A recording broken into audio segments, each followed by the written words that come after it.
Para finalizar lo de Doberran, hacer hincapié un poco en el aspecto social, ¿no? Porque es complicado, doctores. Por un lado hay gente que quiere que continúen las operaciones del complejo metalúrgico porque eso le da chamba, ¿no? Trabajo, ingresos y también indirectamente los beneficios, pero también hay quienes quieren proteger el medio ambiente. Entiendo que ustedes quieren un acercamiento también con la población. ¿Lo están haciendo? Así es, estamos totalmente convencidos de que este es un trabajo que debe ser de inclusión social, digamos, en donde todos los sectores de la sociedad civil y el Estado y todas las partes que tengan que ver con el problema de Doberran tienen que estar caminando en una sola línea. Y en ese sentido hemos tomado contacto con las comunidades campesinas y con la misma sociedad civil, en el caso de La Oroya.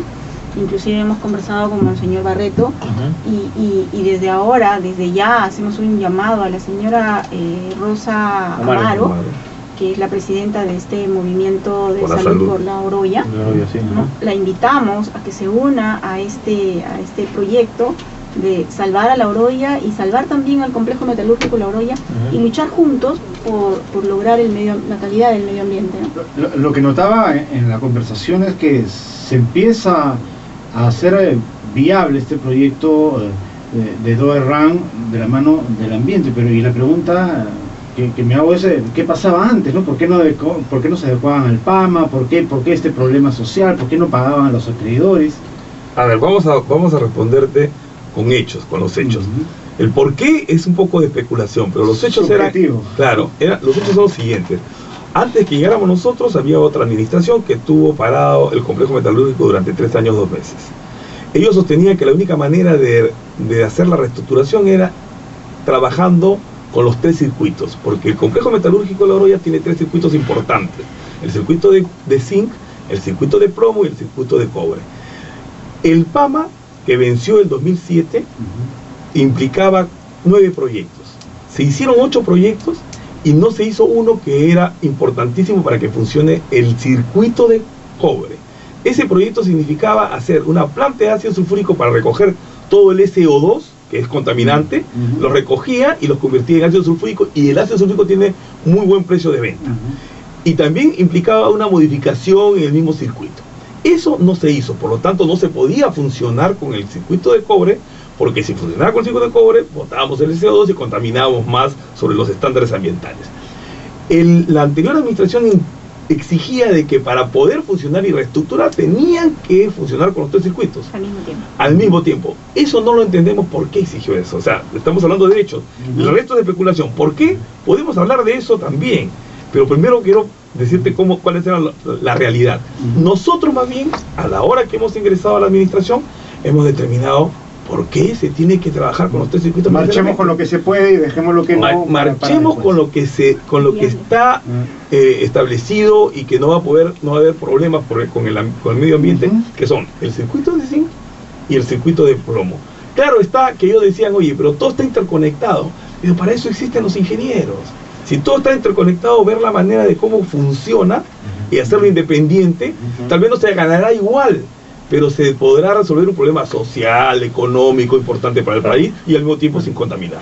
Pero cambiar Pero la última, sí. ¿Y hay compradores de los productos que se están actualmente, se supone, produciendo?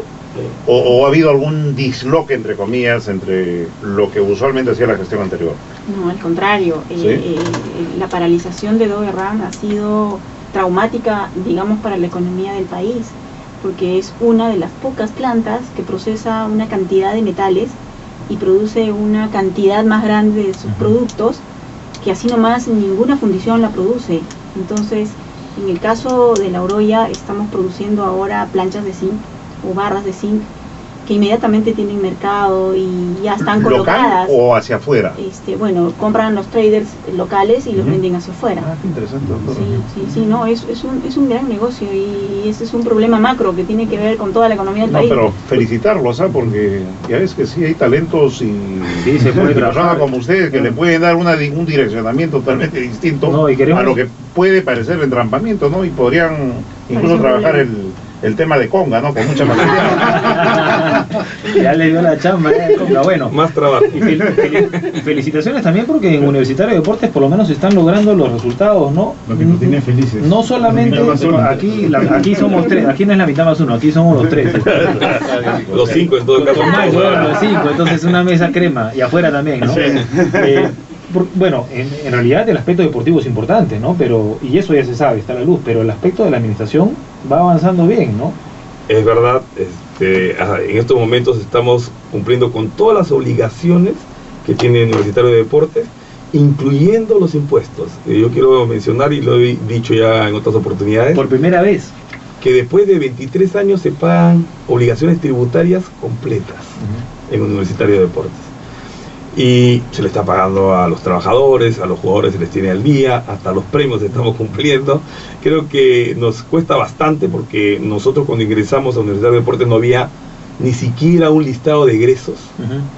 Por supuesto menos podemos hablar de presupuesto. ¿Don Julio Pacheco les dio los documentos o todavía están están esperando? No se ha entregado hasta ahora la documentación contable. Ahora, así como nos comentaron que para ustedes era viable DOE-RAN Perú, ¿es viable el Universitario de Deportes también? Por supuesto. Muy bien. Muy bien. Parte de esta pregunta es, cuando usted estaba explicando, es realmente los ingresos que se generan, los ingresos que genera la U como club, son suficientes para tener una caja estable, de alguna manera que se rentabilice en algo, porque si no lo otro sorprendería, tal vez hay algunos dirigentes que han utilizado los recursos de estos equipos un poco para el provecho personal, ¿no?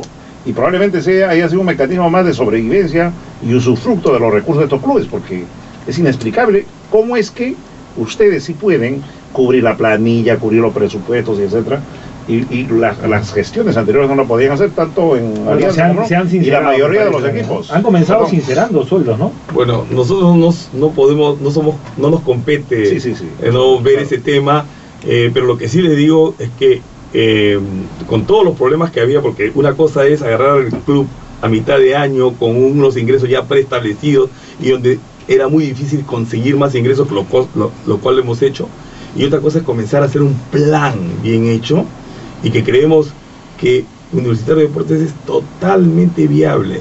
El presupuesto de este año llegó a ser, estaría establecido, digo porque nosotros no hicimos, sino por lo que hemos proyectado, más o menos de $5 millones al año. Y por supuesto estamos logrando que eso se cubra, incluyendo con las ventas. Y con estas ventas, perdón, para agregar eso, ¿y ya está, digamos, salvado el año? Claro, si esas ventas se logran concretar, se logran concretar, algunas, si se logren pagar en su momento, estaría cerrado el año de todas maneras.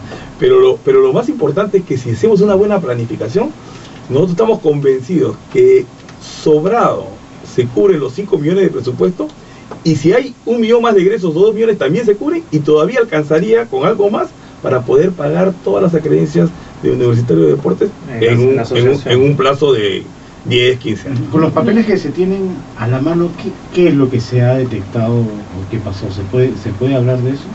Bueno, nosotros lo primero que hemos hecho ha sido plantear las denuncias penales contra la anterior administración, mejor dicho, contra la administración del señor Pacheco. ¿Solamente esa y las anteriores? Solamente esa por ahora, porque es quien tenía la obligación y la responsabilidad de entregarnos a nosotros la documentación contable. No lo ha hecho, está en responsabilidad civil, penal, administrativa y todo. Entonces se han iniciado todas las acciones, están corriendo cada uno sus procesos y luego vamos a efectuar una auditoría de gestión para determinar otro tipo de responsabilidades que ya tienen que ver con fraude en la administración de personas jurídicas y con otras figuras penales. Sí, claro, no pagar los impuestos también, ¿no? Eso es un delito.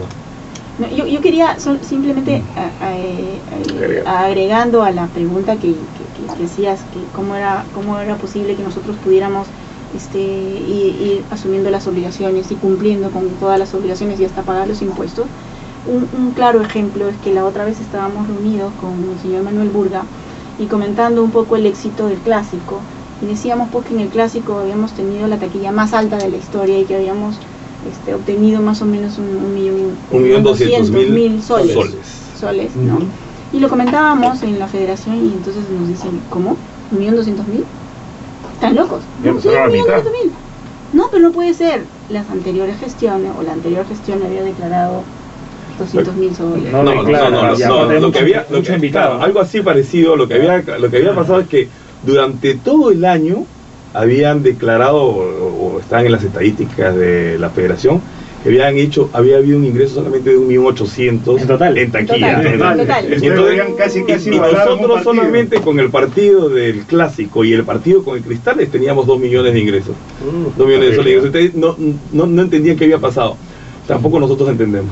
Claro, obviamente, eso parecía como que hubieran trabajado en un estadio para 500.000 personas. No, pero eso probablemente sucede en muchos clubes deportivos que están en crisis, ¿sabes? Y eso es parte de desnuda. Bueno, tenemos que acabar, lamentablemente, una lástima, porque habría necesitaríamos hablar mucho más tiempo con ustedes, pero ¿cuándo van a presentar el informe y con las recomendaciones de lo que va a pasar? ¿Para cuándo es supuestamente fin de año? Bueno, estamos especulando también, porque cuando nos hicieron esta pregunta al comienzo pensábamos que podría ser para septiembre, octubre, y eso no depende tanto de nosotros. Pero se tiene un contrato también, o no, o eso al final se pide una no tenemos ningún contrato, es un encargo, que no tiene, es un mandato que no tiene fecha. No tiene fecha. Se supone que debe ser cuando la Junta de Acreedores se reúna y tome una decisión. Claro, se reúne en Junta de Acreedores y decida qué hacer. Pero para que se reúna la Junta de Acreedores tiene que haber acreedores. Y para que haya acreedores tiene que haber reconocimiento de Indecopi. Y eso depende de esos procesos. Que no solamente depende de Indecopi, también depende pues de muchas cosas más, ¿no? Bueno, para tranquilidad de los hinchas no se va a vender Campomar, ¿no? Y socios. Miren, nosotros sostenemos que no es necesario vender ni Campomar. Tal vez ver algún tema de concesión con el Lolo, hay que estudiarlo más, y creemos que más bien con todo lo que significa la marca todo lo que significa Universitario de Deportes, más el marketing, exacto, marketing, merchandising y la televisión, ver que no sea solamente para un solo grupo, o sea, creemos que con eso es suficiente para poder pagar las deudas. O hacer lo que hace Boca Juniors, ¿no? Las visitas.